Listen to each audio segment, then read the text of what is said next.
Amén. El título es El Rey que fue profetizado. Vamos a ir al libro de Mateo, capítulo 1. Mateo, capítulo 1, versículo 1. Mateo 1, 1. Y puede leerlo ahí conmigo. Vamos a leer solamente el primer versículo de este capítulo para dar comienzo. Y dice así la palabra del Señor. Libro de la genealogía de Jesucristo, hijo de David, hijo de Abraham. Libro de la genealogía de Jesucristo, hijo de David, hijo de Abraham. Señor, mientras nos disponemos a estudiar tu palabra, yo te pido, Padre, que tú seas misericordioso conmigo, misericordioso con este pueblo, Señor, que no ha venido aquí a escuchar a ningún hombre. Ha venido, Señor, para escuchar tu palabra. Y queremos pedirte, Señor, que tú tengas a bien, Señor, usar este vaso de barro para glorificar tu santo nombre, Señor. Y que puedas, Señor, en nuestros corazones recordarnos, en nuestras mentes, Señor, que tú naciste, Señor, en un día. En un día viniste a este mundo, Señor, para redimir, para salvar. Pedimos, Señor, que tú nos ayudes a examinar tu palabra mientras que la leemos, la estudiamos y mientras que ella queda impregnada, Señor, en nuestras mentes y nuestros corazones. Te lo pedimos en el nombre de Jesús. Amén. Como es un libro que no hemos estudiado nunca aquí en Refugio de Gracia, quisiera darle algunos detalles antes de comenzar y ver este capítulo o los primeros 17 versículos del capítulo 1 de Mateo. Los destinatarios, hermanos, de este evangelio fue primordialmente una audiencia judía. Mateo escribe este libro a personas hebreas o judías, y su intención de escribir este evangelio era mostrarles que Jesús era ese Mesías que ellos estaban esperando. Mateo muestra a los gentiles también, al igual que a los judíos, muestra a los gentiles que Jesús había venido y se había dispuesto para salvar a todo pueblo étnico, a todas personas de todo pueblo étnico, a personas más bien de todos los pueblos. Y vemos en el libro de Mateo cómo algunos le reciben a Jesús y otros lo rechazan, como ha sido la historia de Jesucristo en todo momento. Algunos de los temas que vemos en el libro de Mateo es el tema como rey, que es Jesucristo, el rey Jesús. Y vemos cómo a través del libro de Mateo, Mateo muestra a los judíos que Jesucristo es ese que vino a este mundo a cumplir los escritos en el Antiguo Testamento. Mateo hace más de 60 referencias al Antiguo Testamento, más de 60 veces. Jesucristo mismo lo dice en Mateo 5:17, no piensen que he venido para poner fin a la ley o a los profetas. Esa no fue la razón por la que Él vino. No he venido para poner fin, dice Él, sino para cumplir. Él vino a cumplir todo aquello que se había dicho en el Antiguo Testamento de Él, en todo el Antiguo Testamento. Él cumplió el nacimiento virginal profetizado en el libro de Isaías, capítulo 7, versículo 14. Él vino a cumplir ese nacimiento en Belén, donde nacería el Mesías, profetizado en Miqueas, capítulo 5, versículo 2. Él vino a cumplir lo que se profetizó de él en Oseas 11, versículo 1, que se dice que él regresaría de Egipto después de la muerte de Herodes. Él vino a cumplir su ministerio a los gentiles, de acuerdo fue profetizado por Isaías capítulo 9 y Isaías capítulo 60. Él vino, hermanos, a hacer milagros, y el milagro más grande de la sanidad del pecado que se profetizó en Isaías capítulo 53. Él vino en parábolas, para enseñar en parábolas, de acuerdo a Salmo 78, versículo 2. Él vino a cumplir esa profecía de ese Mesías, de ese rey que entraría a Jerusalén, de acuerdo a Zacarías 9:9, en su entrada triunfal en esa ciudad. Él vino a cumplir. Y hay muchas más escrituras en las que Mateo se enfoca y Mateo apunta a ese Antiguo Testamento para decirle a los judíos, este es el que esperábamos, este es ese Mesías.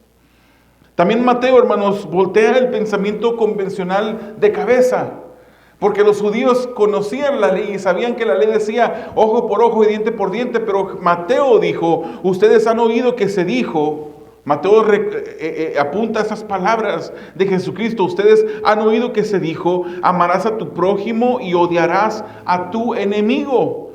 Pero yo les digo, amen a sus enemigos y oren por los que les persiguen.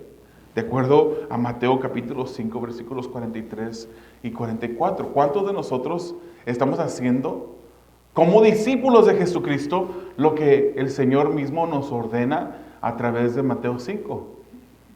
De no amar a nuestro hermano, a nuestro prójimo y odiar a nuestro enemigo, sino que también odiemos a aquellos que se comportan como amemos a aquellos que se comportan como nuestros enemigos y que oremos por aquellos que nos persiguen. ¿Cuánto estamos haciendo eso? Jesús es el rey profetizado en el Antiguo Testamento, hermanos. El rey rechazado por los judíos religiosos. Y el rey que regresará por aquellos que se llaman sus discípulos. Jesucristo no solamente tuvo 12 que Él escogió para que lo siguieran. Él no solamente asignó a 12 apóstoles. Él asignó a 12 apóstoles, pero no solamente 12 discípulos. Nosotros también somos discípulos de Jesucristo. Si seguimos sus mandamientos, si obedecemos lo que Él nos ordena, somos sus discípulos. Y un día el Mesías regresará por sus discípulos. ¿Cuántos somos discípulos del Señor Jesucristo?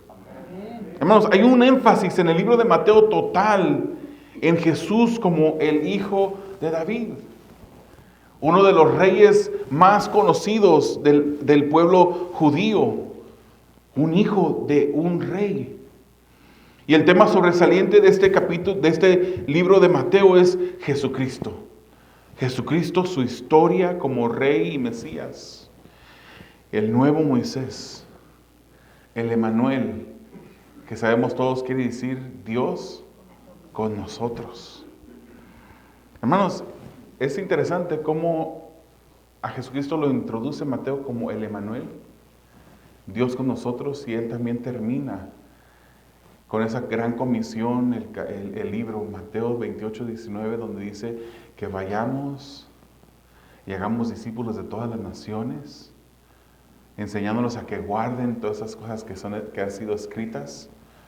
Y dice, he aquí yo estoy con vosotros.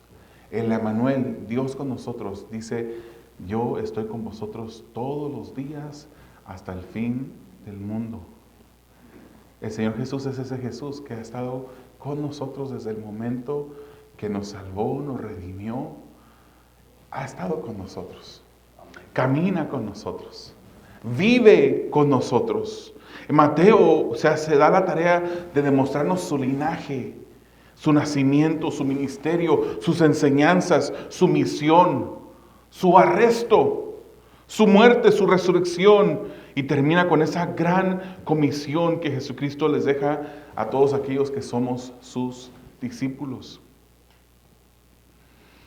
Hermanos, el captar la atención de una audiencia es a veces un tanto difícil. Hay veces que las personas están cansadas, especialmente con un servicio de las 8 de la mañana, como en este lugar. Llegan cansadas, soñolientas, personas que se han acostado tarde y de repente pues están cansadas. Hay personas que tienen preocupaciones de diferentes tipos, que están pensando en diferentes cosas, lo que van a hacer después del servicio, lo que dejaron sin hacer por venir al servicio. Y hay diferentes preocupaciones, diferentes pensamientos. Ahorita hay ¿cuántas personas aquí? Hay muchas personas que están con un pensamiento diferente y es necesario traer esa atención a un mensaje. Es difícil Captar la atención de una audiencia es una tarea muy difícil. Se recomienda que cuando se trae una introducción, ya sea en un mensaje, en un libro, que se comience con una pregunta interesante, que capte la atención de las personas. Se recomienda que se introduzca una historia cautivadora, algo que de repente la gente que escucha esa historia se pueda relacionar con esa historia. Por ejemplo, un ejemplo vivido.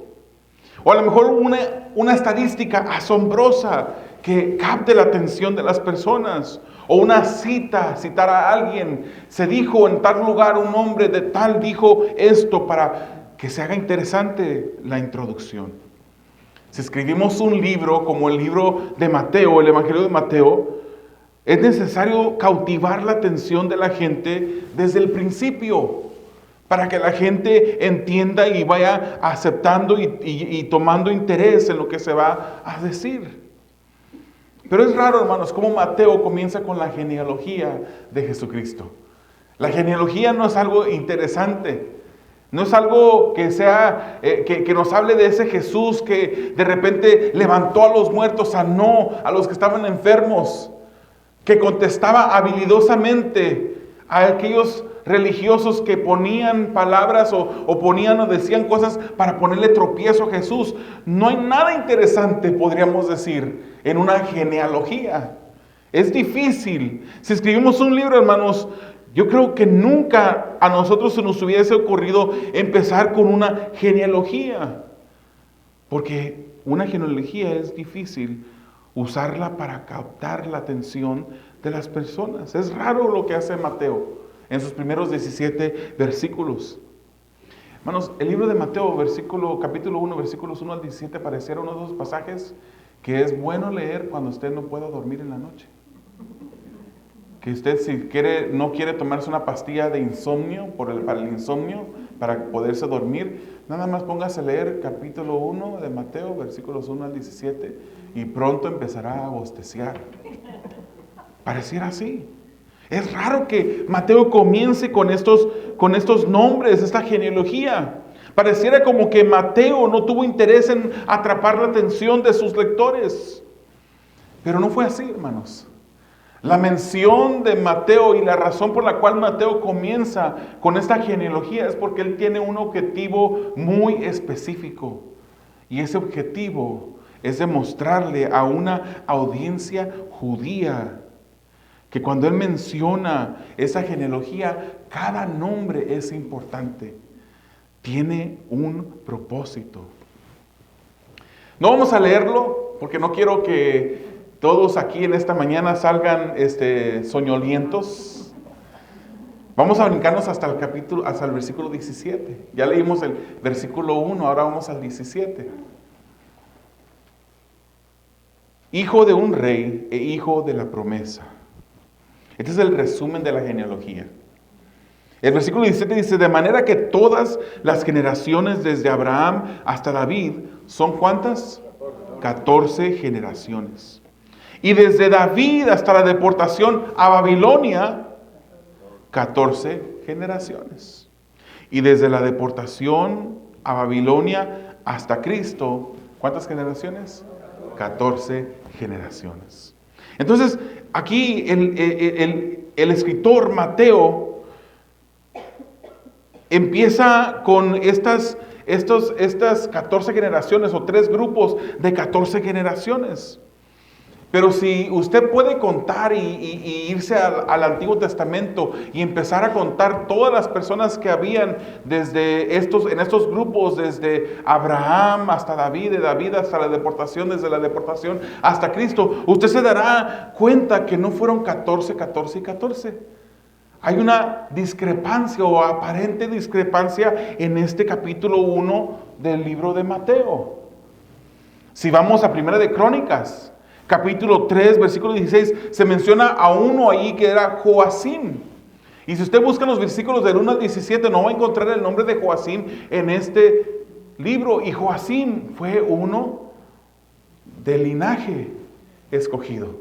de dónde vendría Jesús. Y posiblemente Mateo no lo incluye porque este Joacim fue un rey marioneta, un rey que el rey de Egipto, Faraón, puso para reinar. Si usted va a Primera de Crónicas, capítulo 3, versículos 10 al 15, Primera de Crónicas 3, 10 al 15, usted se dará cuenta que desde David hasta la deportación se mencionan 17, no 14, 17. Se omiten a 3. Esos son Ocosías, Joás y Atalía, los cuales usted no encontrará en esos primeros 17 versículos. Segunda de Reyes 10, quizás nos da la respuesta por la cual Mateo no los incluye. En Segunda de Reyes 10, Jorán nos dice que se casa con una mujer pagana. Y el profeta, por causa de esto, el profeta declara que nadie de la casa de Acab se sentaría en el trono hasta la 4ª generación. O sea, se omiten 3 nombres allí y es posiblemente por eso que Mateo no los incluye. Lo que vemos, hermanos, en estas 3 grupos de 14 es más bien la intención del escritor, que es Mateo. Él omite algunos nombres, abrevia las generaciones, pero no pierde el sentido, no pierde la conexión, no pierde el punto principal que él quería lograr, y esto es conectar a Jesucristo con Abraham. Conectar a Jesucristo con Abraham. Posiblemente él quería crear 3 grupos balanceados de 14 para facilitar la memorización de las Escrituras. Posible no fue la intención de crear un linaje estricto, sino solamente conectar estos 2 puntos. La intención es probar la genealogía. Es mencionando a personas importantes. Él menciona para conectar a Jesús con David y de esa misma manera conectar a David con Jesús, con Abraham, y de esa misma manera conectar a Jesús con Abraham. ¿Por qué Abraham? Porque Abraham era importante para los judíos. Hermanos, en una conversación entre Jesús y los judíos religiosos, Jesús reconoce que ellos eran descendientes de Abraham, o sea, eran judíos, y les dice: sé que ustedes son descendientes de Abraham. Sin embargo, me quieren matar porque mi palabra no tiene aceptación en ustedes. Son linaje, son descendencia de Abraham, pero ustedes me quieren matar a mí. O sea, son hijos biológicos, pero no se comportan como si fueran hijos de Abraham, es lo que le está diciendo Jesucristo a estos religiosos. A lo que ellos contestaron con altivez: Abraham es nuestro padre. Para ellos era un motivo de orgullo decir que Abraham era su padre, aquel hombre venerado, aquel hombre grande de la historia. Era el padre de ellos y ellos con altivez lo decían, con orgullo. Y Jesús les dice también: si son hijos de Abraham, hagan las obras de Abraham. Hagan las obras de Abraham. Y los religiosos le contestaron: nosotros no somos hijos de fornicación. Le echaron una indirecta a Jesucristo porque como María, la madre de Jesús, salió embarazada antes de que se consumiera el matrimonio entre ella y José, le decían que él sí era hijo de fornicación, pero ellos decían: nosotros no somos hijos de fornicación, tenemos un padre, es decir, Dios, decían los fariseos. Y Jesús le dijo en Juan 8: si Dios fuera su padre, me amarían. ¿Cuántos amamos a Jesucristo? Lo cantamos hace unos instantes. Le amamos a Él porque Él nos amó primero. Y somos hijos de Dios porque le amamos a Él. No simplemente le reconocemos como un hombre de la historia. Sabemos que Él existió en este mundo, vino a habitar un cuerpo humano, que ese cuerpo humano falleció en un día, por 3 días estuvo en la tumba. Pero el Hijo de Dios siguió viviendo siempre. No cometamos el error de pensar que el Hijo de Dios murió. El cuerpo murió, pero el Hijo que ha existido desde toda la eternidad pasada siguió viviendo. Puesto que Abraham Era reconocido como padre de todo judío. Mateo se da la tarea de conectarlo con Abraham. Y la razón mayor, hermanos, que él hace esto es para conectar a Jesús con la promesa que se había profetizado. Si nos recordamos qué es lo que dice Génesis capítulo 12, versículos 2 y 3, que dice: haré de ti una gran nación. Esta es una promesa que le hace a Abraham. Haré de ti una nación grande y te bendeciré. Engrandeceré tu nombre y serás bendición. Bendeciré a los que te bendigan y al que te maldiga, maldeciré. En ti serán benditas todas las familias de la tierra. Jesús es esa bendición que se le profetizó y se le prometió a Abraham. Ahora en Mateo vemos que la idea de un rey o reinado es sobresaliente en este libro. Aquí, hermanos, si usted mira este libro, ese tema de rey, de realeza, surge varias veces. Vemos a un rey que trata de matar a Jesucristo antes de nacer. Vemos que los magos le entregaron regalos de rey al niño Jesús. ¿Se recuerdan cuáles fueron esos regalos? Oro, incienso y mirra, amén. Juan el Bautista anuncia al rey que vendría en su reino. En las tentaciones del desierto, uno de los ofrecimientos que Satanás le hace a Jesucristo es: haz esto y te entregaré los reinos de la tierra. En los evangelios vemos cómo Jesucristo nos enseña las parábolas del reino. Vemos la entrada triunfal o la entrada real a Jerusalén. Vemos en la cruz cómo Él afirma su dominio aún estando crucificado. Y también vemos que Mateo nos enseña que Él es el rey que regresará para juzgar y reinar. Hermanos, dentro de los reyes de Israel, David es reconocido como uno de los grandes. Él es uno de los reyes más famosos. Fue a David que se le prometió uno de su linaje que reinaría para siempre, el Mesías. Y David, hermanos, se dispuso a edificar un templo. ¿Usted se recuerda que él quería edificarle un templo al Señor?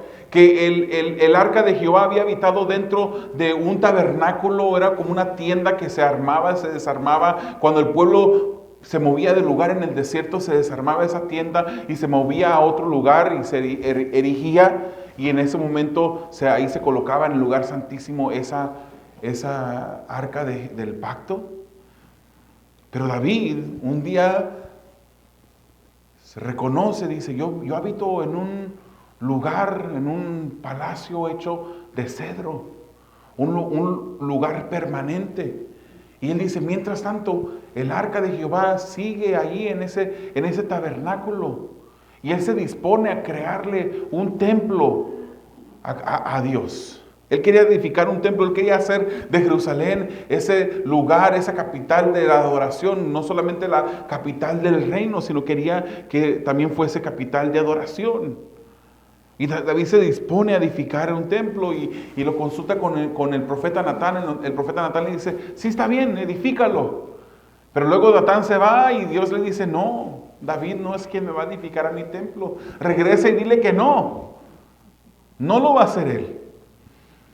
Y en 2 Samuel capítulo 7 versículo 5 vemos que dice: ve y dile a mi siervo David, así dice el Señor, ¿eres tú el que me va a edificar una casa para morar en ella?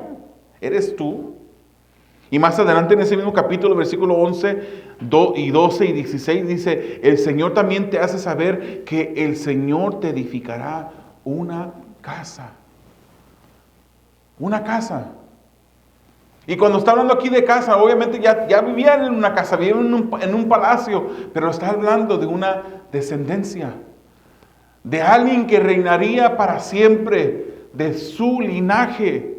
Versículo 12 dice: cuando tus días se cumplan y reposes con tus padres, le está hablando a David, levantaré a tu descendiente después de ti, el cual saldrá de tus entrañas y estableceré su reino.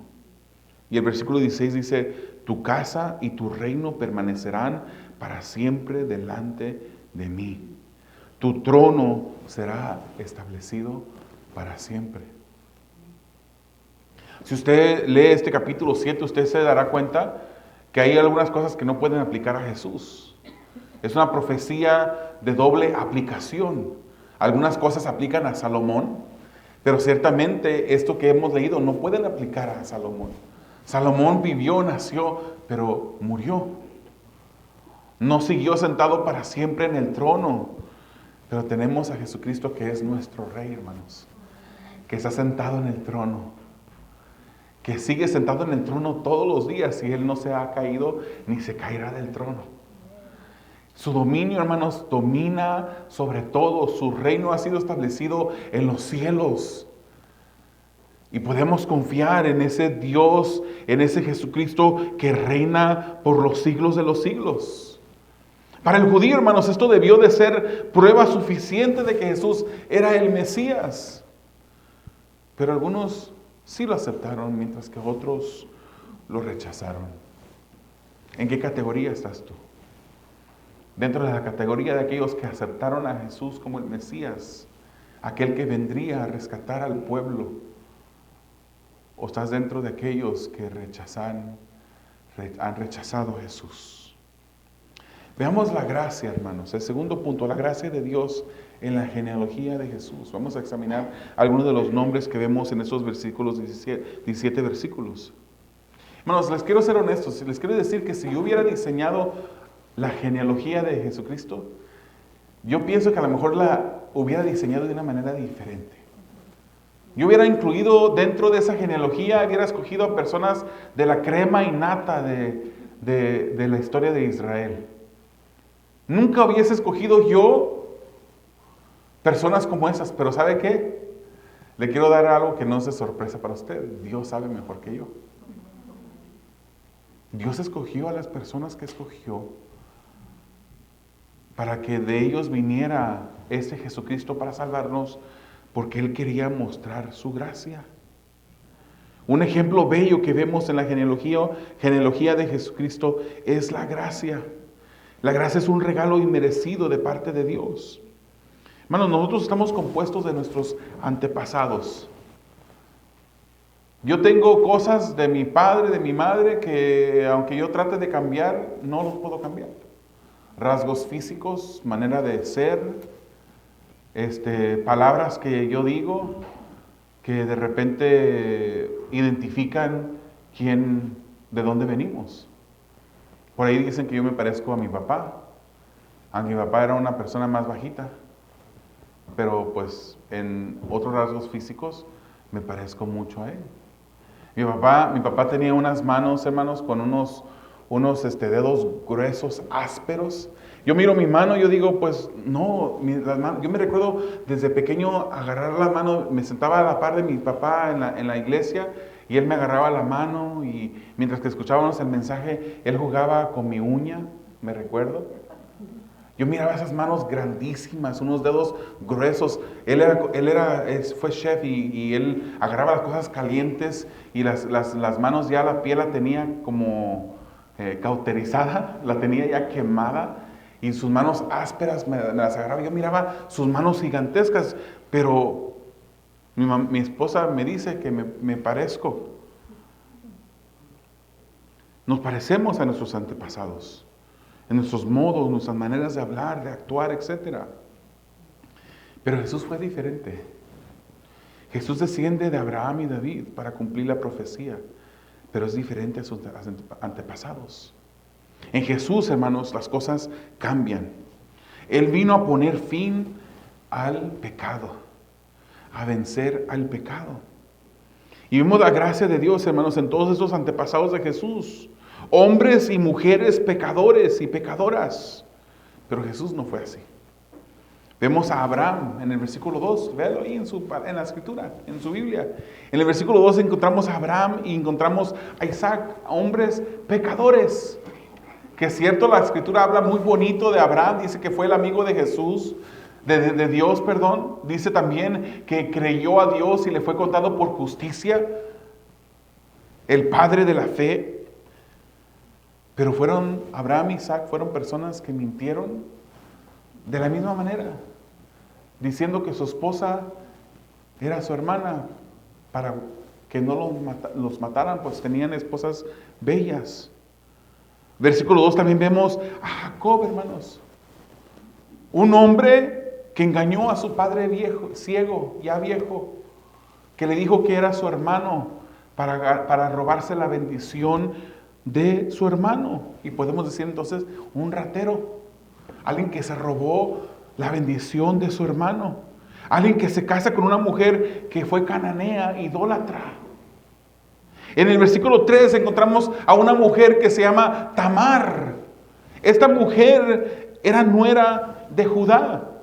Se casa con un hijo, ese hijo no le da descendencia, no logra embarazar a Tamar. Luego Judá le da como esposo a otro de sus hijos y sucede lo mismo, se queda sin prole, sin hijos. Y quedaba uno más, pero Judá no quiso entregarlo, se hizo el loco Judá.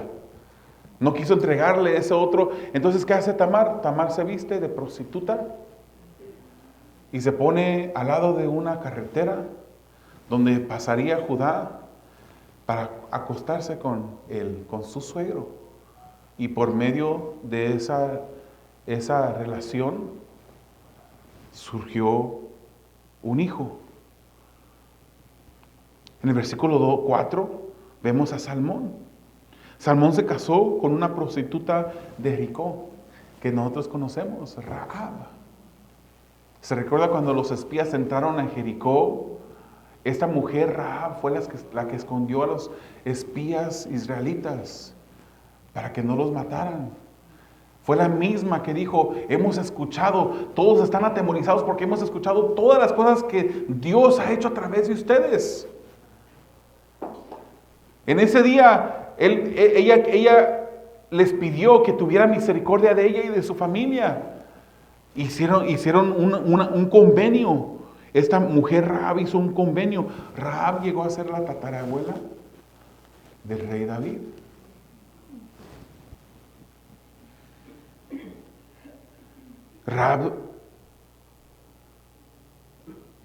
David, de donde nació Boz, quien se casó con una extranjera llamada Ruth. De acuerdo al versículo 5, vemos a Ruth ahí. ¿Y quién no conoce la historia de David? Un hombre perfecto, ¿verdad? Un hombre intachable, el rey David. Conocemos todos su historia. Muchas veces nos recordamos más de las cosas negativas que hizo David que de las cosas grandes. David tomó a Betsabé como mujer. No era una doncella soltera que estaba disponible. Era una mujer que le pertenecía a otro.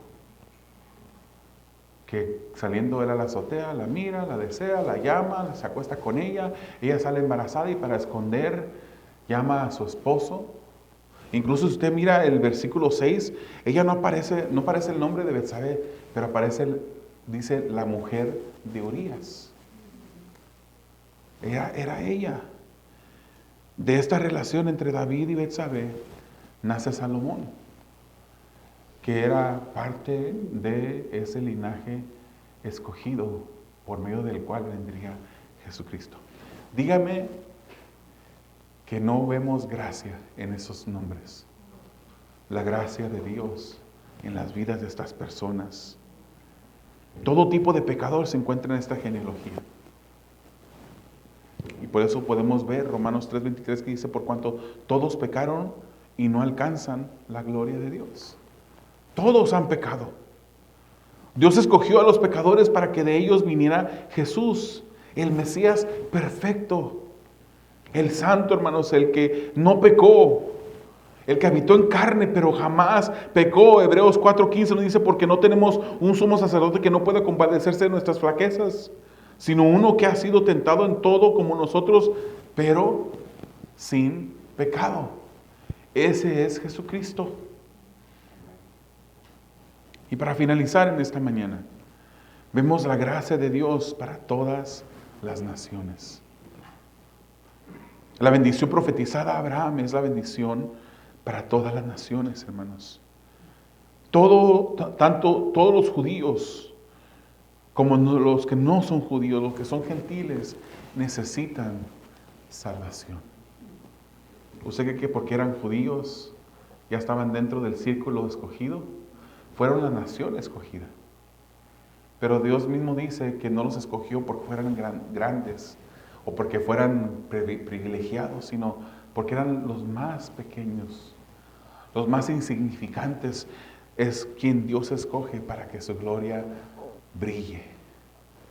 Es por eso que dice Pablo, Él escogió a lo más vil y menospreciado de este mundo. Tanto los judíos como los gentiles necesitamos salvación.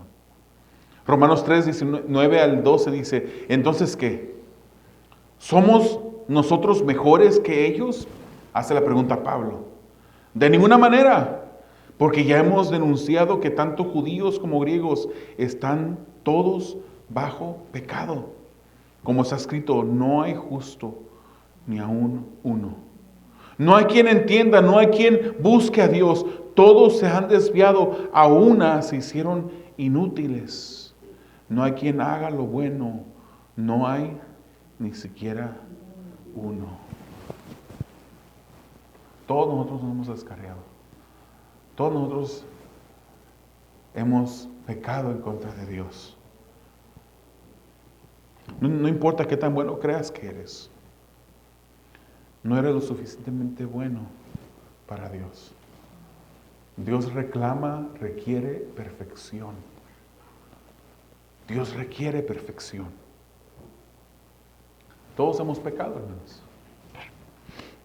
Todos hemos, alguna vez que otra, por no decir mentiras, hemos estirado la verdad.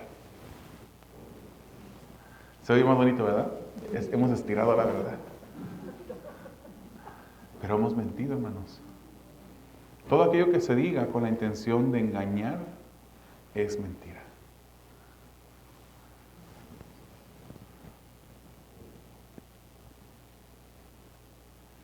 Todos nosotros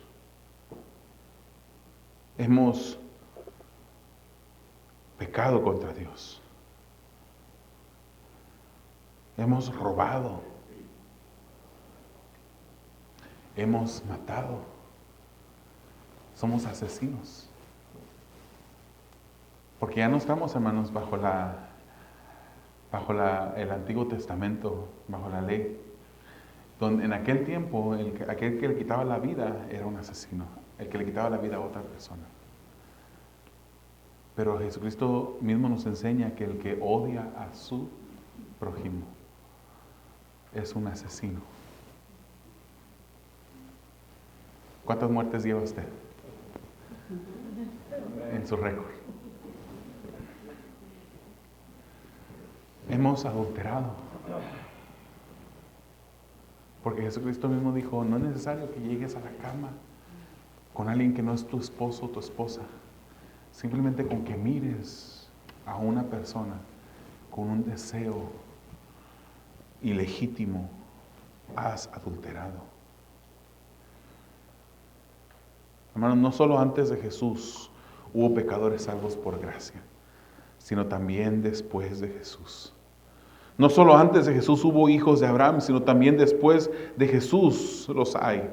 Romanos 9, 6 al 8 dice, porque no todos los descendientes de Israel son Israel, ni son todos hijos por ser descendientes de Abraham, sino que por Isaac será llamada tu descendencia.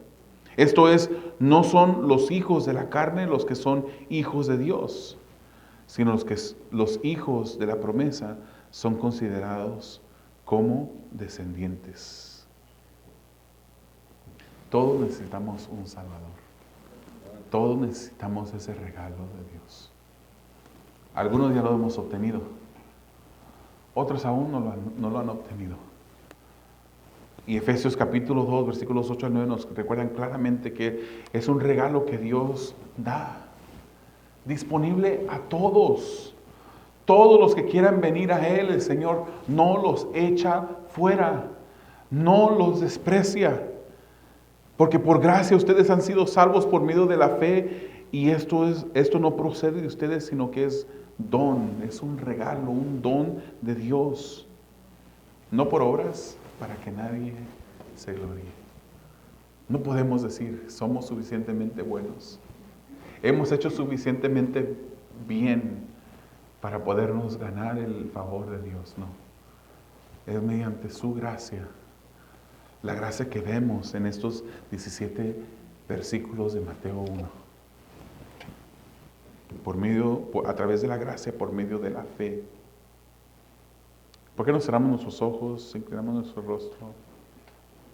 Y tome unos momentos específicamente en este tiempo para darle gracias al Señor por cumplir sus promesas en nosotros. Vemos tantas personas, tantos pecadores, tantas personas que le fallaron y fallaron de las maneras más horrendas.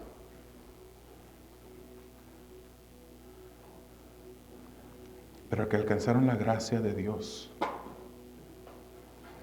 Dios ha usado la historia humana para que de la genealogía de esta historia Él trajera al escogido, al Mesías, al Cristo, al ungido, el verdadero Jesús.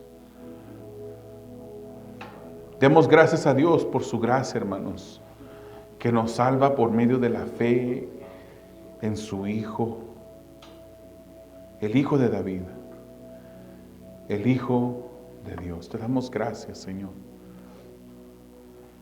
¿Qué serían nuestras vidas sin ti, Señor? Andábamos descarriados, andábamos perdidos. Señor, desde que nacimos con esta humanidad pecaminosa.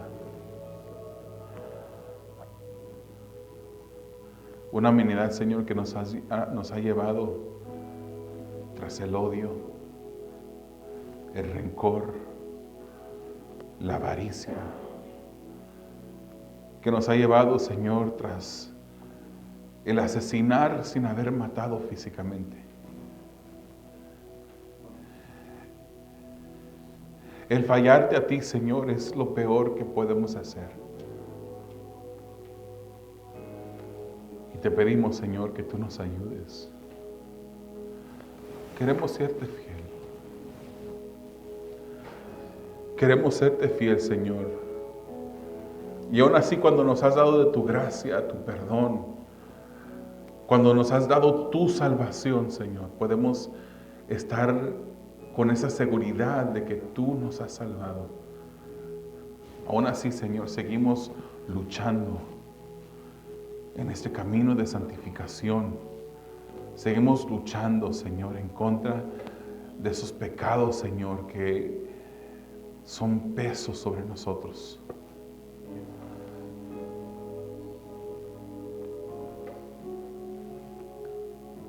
Si somos salvos, Señor, sabemos que esos pecados se revelarán menos y menos cada vez. Tú santificarás nuestras vidas más y más. Dejaremos a un lado todo aquello que te desagrada. Todo aquello, Señor, que tú aborreces, que tú odias. Desde los ojos altivos, la lengua que habla mentira,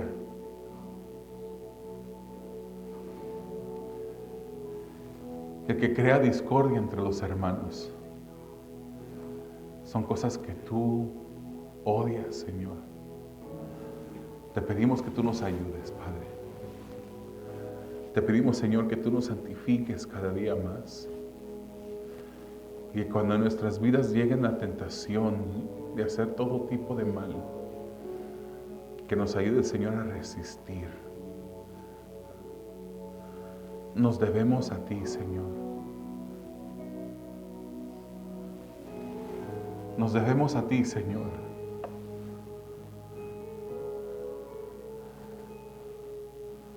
Te damos gracias, Señor.